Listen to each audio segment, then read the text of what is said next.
నమస్తే, welcome to Andhraprabha. నేను తేజస్వి. రైతు బంధు ప్రస్తుతం రైతు భరోసాగా పేరు మారింది. రైతు భరోసా నిధుల విడుదలకు కేంద్ర ఎన్నికల సంఘం ఆంక్షలు విధించింది. మే 13న పోలింగ్ ముగిసిన తర్వాతే నిధులు లబ్ధిదారుల ఖాతాల్లో జమ చేయాలని స్పష్టం చేసింది. ఈ విషయాన్ని రాష్ట్ర ప్రభుత్వానికి తెలియజేసి మంగళవారం సాయంత్రం కల్లా నివేదిక సమర్పించాలంటూ చీఫ్ ఎలక్టోరల్ ఆఫీసర్కు ఆదేశాలు జారీ చేసింది. సోమవారం ఎన్ వేణుకుమార్ ఇచ్చిన ఫిర్యాదుపై స్పందిస్తూ ఈసీ ఉత్తర్వులు విడుదల చేసింది. 2018 అక్టోబర్ 5న అసెంబ్లీ ఎన్నికల సందర్భంగా రైతు బంధు పథకంపై ఈసీ జారీ చేసిన మార్గదర్శకాలను గుర్తు చేసింది. ఆ ప్రకారం కొనసాగుతున్న పథకంలోకి కొత్త లబ్ధిదారులను చేర్చరాదని, పథకం కింద విడుదల చేసే నిధుల గురించి ఎలాంటి ప్రచారం చేయరాదని పేర్కొంది. అలాగే నిధుల విడుదల కార్యక్రమాన్ని వేడుకగా నిర్వహించరాదని, నిధుల విడుదల ప్రక్రియలో రాజకీయ నాయకులెవరూ భాగం కారాదని కూడా స్పష్టం చేసింది.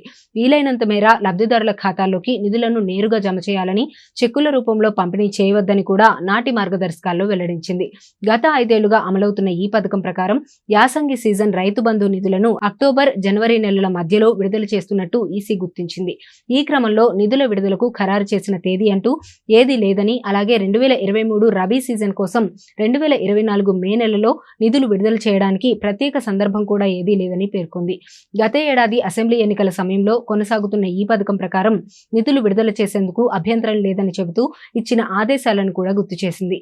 నాటి ఆర్థిక మంత్రి టి హరీష్ రావు ఎన్నికల ప్రవర్తన నియమావళిని ఉల్లంఘించిన నేపథ్యంలో 2023 నవంబర్ 27న ఈసీ జారీ చేసిన ఆదేశాల్లో రైతు బంధు నిధుల విడుదలకు ఇచ్చిన నో అబ్జెక్షన్ ను ఉపసంహరించుకున్నట్లు కూడా పేర్కొంది. రైతు బంధు చాలా కాలంగా కొనసాగుతున్న పథకమే అయినప్పటికీ రబీ సీజన్ నిధుల విడుదల 2024 జనవరి నాటికే పూర్తి కావాల్సి ఉందని కేంద్ర ఎన్నికల సంఘం అభిప్రాయపడింది.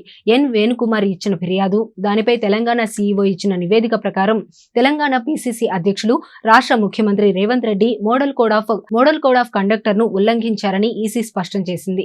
రైతు బంధు నిధులను మే 9న లేదా ఆలోగా విడుదల చేస్తామంటూ రేవంత్ రెడ్డి స్వయంగా మాట్లాడిన అంశం మీడియాలో కూడా ప్రచురితమైందని ఈసీ పేర్కొంది. రాష్ట్ర ముఖ్యమంత్రిగా, పీసీసీ అధ్యక్షుడిగా, స్టార్ క్యాంపెయినర్ గా ఉన్న రేవంత్ రెడ్డి కోడ్ ఉల్లంఘించిన నేపథ్యంలో రైతు భరోసా నిధుల బకాయిల విడుదలను మే 13న పోలింగ్ ముగిసిన తర్వాతనే విడుదల చేయాలని కేంద్ర ఎన్నికల సంఘం స్పష్టం చేసింది. ఆ మేరకు తమకు నివేదిక సమర్పించాలని రాష్ట్ర ఎన్నికల ప్రధానాధికారిని ఆదేశించింది.